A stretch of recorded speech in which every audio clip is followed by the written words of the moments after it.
Bem-vindos! Hoje a gente tem em mãos um material que propõe um modelo bem direto, eu diria, para a gente entender como as sociedades ascendem, entram em declínio e, no fim, colapsam. E a nossa missão aqui é desvendar esse modelo e, claro, as previsões dele, que são um tanto quanto alarmantes para os próximos 5 a 20 anos. Tudo isso baseado nas ideias do professor Jiang Sheqin. Pois é. E um ponto de partida que a gente precisa deixar muito claro é que esse modelo não foca em sistemas políticos, sabe? Não é aquela briga de democracia contra comunismo. A análise é sobre fases de desenvolvimento social. É como se a gente olhasse o ciclo de vida de um organismo. O objetivo aqui é entender a mecânica do poder, como ela muda com o tempo. Não importa o rótulo do governo. Então vamos desempacotar isso. O ponto de partida do modelo é a primeira fase, a ascensão. O que, segundo a fonte, caracteriza uma sociedade que está em pleno crescimento, nesse auge de vitalidade. A característica central é o que o professor chama de sociedade aberta. E isso se manifesta de algumas formas bem claras. Certo. Primeiro, mobilidade social. Uma pessoa pobre tem chance real de enriquecer. Segundo, é uma meritocracia. O talento é de fato valorizado. Terceiro, inovação é incentivada. E talvez o mais importante, a crítica à sociedade não só é tolerada, como é vista como algo positivo. Uma ferramenta para melhorar, entende? O debate é aberto, mesmo que seja desconfortável às vezes. Tá, até aí parece um ideal que muita nação busca, né? Mas é aqui que a coisa fica meio contraintuitiva. O professor usa um exemplo que quebra várias das nossas suposições. Sim. Ele aponta para os Estados Unidos e a China nos anos 1950. Peraí, como é que a gente pode colocar a China do Mao Tse-tung e os Estados Unidos da Guerra Fria na mesma categoria de sociedade aberta? São sistemas opostos. Exato. E essa é a grande provocação do modelo. Ele força a gente a redefinir o que é aberta. Nesse contexto, não é sobre liberdade individual como a gente pensa hoje. Ah, entendi. É sobre uma sociedade que é jovem no seu ciclo e tem um desejo coletivo de aprender, de construir, de se provar. Pensa bem, as duas nações nos anos 50 estavam obcecadas em construir infraestrutura, avançar na ciência, educar a população, competir no cenário mundial. Tinha uma fome de progresso. Exatamente. Uma fome de conhecimento. Elas eram abertas a novas ideias que servissem a esse propósito de crescimento, mesmo que, internamente, fossem super repressivas em outros aspectos. Entendi. Então, a aberta aqui é mais sobre ser receptiva ao que funciona para crescer, não necessariamente sobre direitos civis. É uma redefinição importante. E qual seria o motor, o mecanismo que faz essa sociedade funcionar tão bem nessa fase? O mecanismo fundamental é o consentimento. Consentimento? Isso. Os diferentes grupos sociais, elite, classe média, o povo, de alguma forma, eles conseguem trabalhar juntos por um objetivo comum. A analogia que a fonte usa é simples, mas olha, é muito eficaz. Qual é? Um grupo de pessoas quer almoçar. Elas debatem. Um quer McDonald's, outro quer Pizza Hut. Elas votam, a maioria vence e todos consentem com a decisão. E vão juntos comer pizza. Exato. Mesmo quem queria hambúrguer vai junto, porque a coesão do grupo é mais importante. É assim que o progresso acontece. Existe um acordo social. Ok. Essa fase de ascensão soa quase como uma utopia. Meritocracia, debate saudável, consentimento, é quase bom demais para ser verdade. E eu imagino que, segundo o modelo, isso não dura para sempre, né? Não mesmo. Onde é que a coisa começa a desandar? Exatamente aí. O declínio começa quando o foco da sociedade muda. Ela passa do seu pico e entra numa fase que o modelo chama de burocrática. Burocrática. É.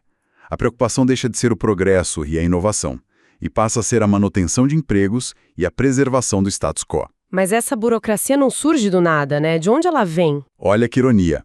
Ela é uma consequência do sucesso. A geração que construiu a sociedade aberta envelhece. Os filhos, os netos, herdam as instituições, as empresas, o governo. E eles não querem arriscar o que já têm. Precisamente.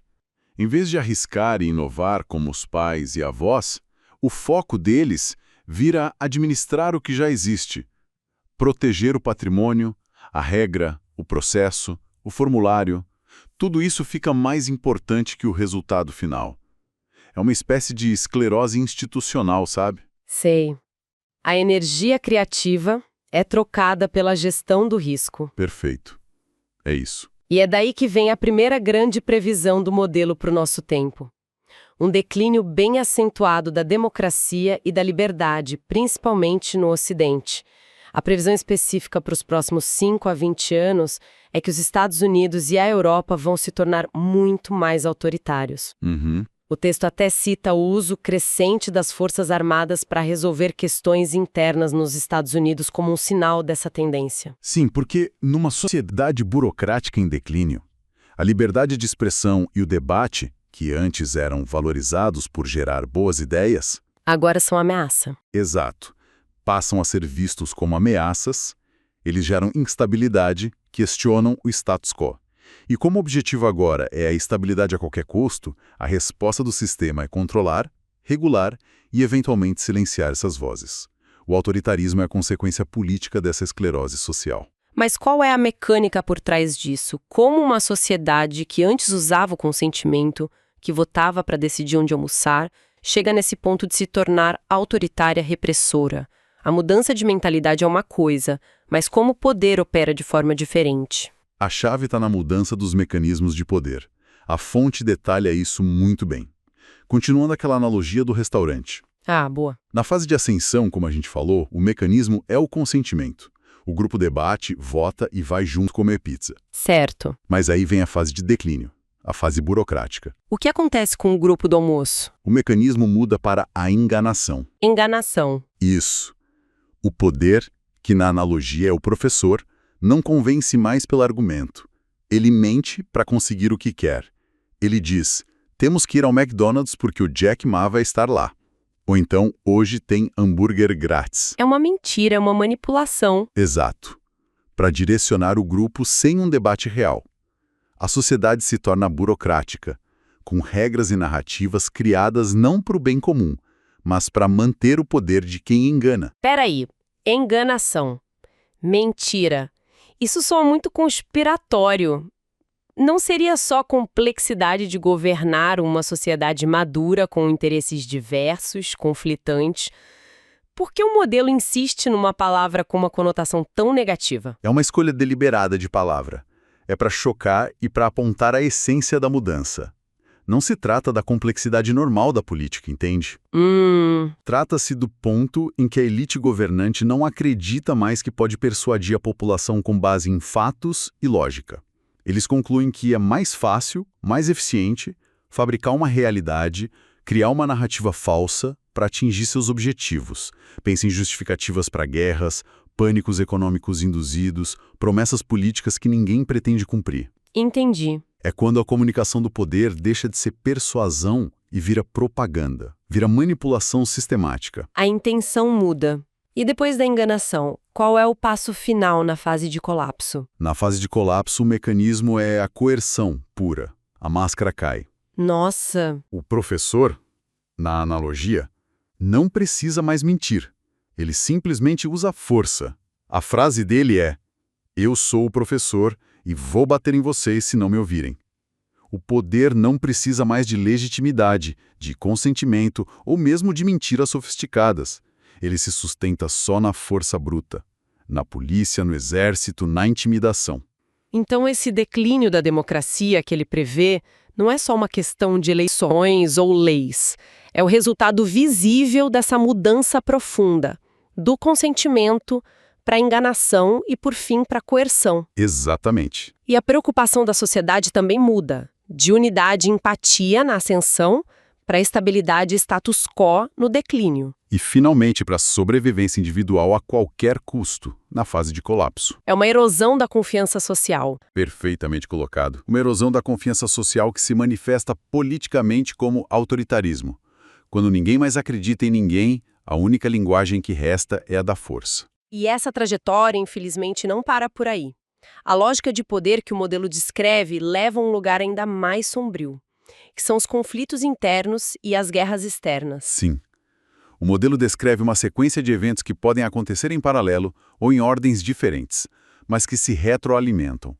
O primeiro gatilho costuma ser o colapso econômico. Certo. O sistema burocrático, ineficiente e focado em se autoproteger, não consegue mais gerar prosperidade. As pessoas perdem a fé, se sentem desengajadas, a produtividade cai. E isso gera uma crise profunda. E em resposta a essa crise, a essa falta de engajamento da população, O governo, pensando de forma pragmática, imediatista, recorre a um aumento da imigração. A lógica é puramente econômica. Se a nossa população está desmotivada e não quer mais fazer certos trabalhos, vamos trazer gente de fora que queira. Parece uma solução que resolve um problema de mão de obra a curto prazo. calma, mas esse pulo da imigração para a guerra civil, como o modelo descreve, parece uma generalização enorme e até perigosa. O modelo detalha que tipo de conflito é esse?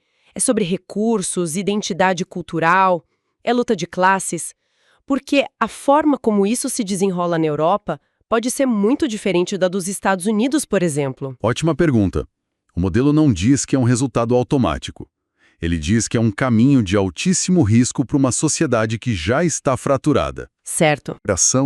A imigração em massa pode ser usada como uma ferramenta para baixar salários, para pressionar a população local que já se sente traída pelo sistema. Ah, entendi. O conflito que surge, então, é uma mistura explosiva de fatores.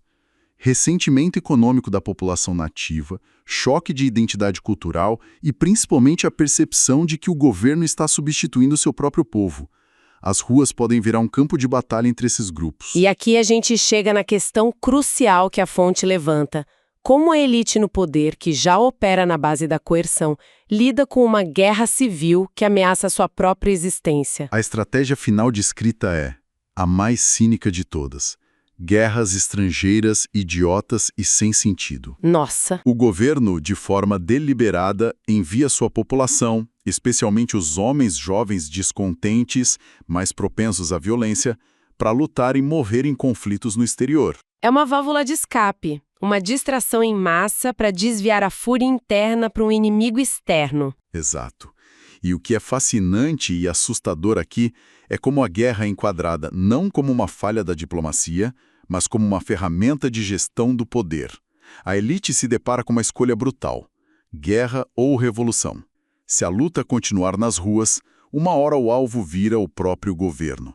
A revolução é a maior ameaça ao poder deles. A guerra externa, por outro lado, une o país contra o inimigo comum, reforça o nacionalismo e, de quebra, fisicamente remove os elementos mais turbulentos da sociedade. É uma ideia profundamente cínica. Chega a ser desconfortável pensar sobre isso. Sem dúvida.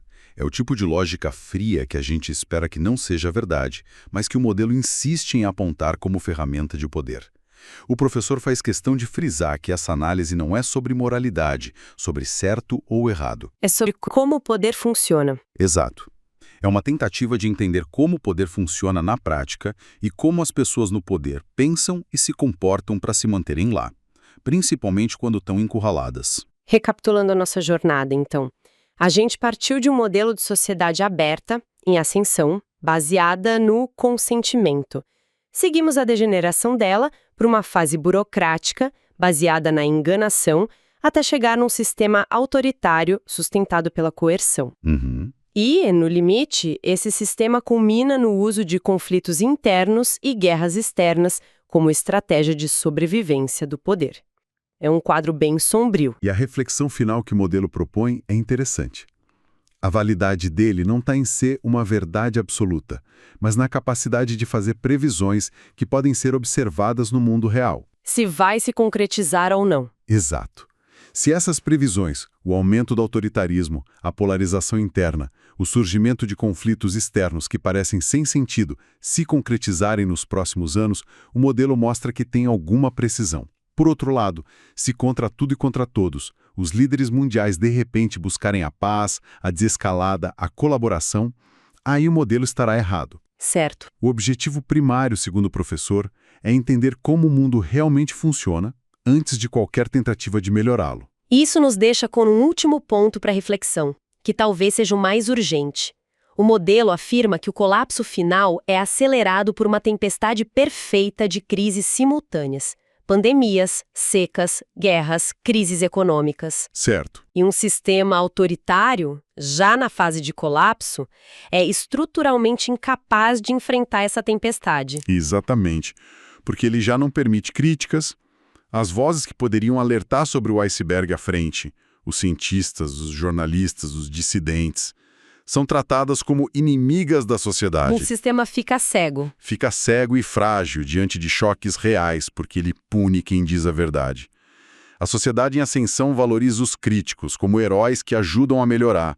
A sociedade em colapso os persegue como traidores que ameaçam a estabilidade. Então a pergunta que fica e que ecoa muito com os tempos atuais é, pensando nos desafios globais que a gente enfrenta hoje, de mudanças climáticas, a instabilidade econômica, quais crises correm o risco de se agravar perigosamente porque as vozes que alertam sobre elas estão sendo sistematicamente tratadas como inimigas da sociedade?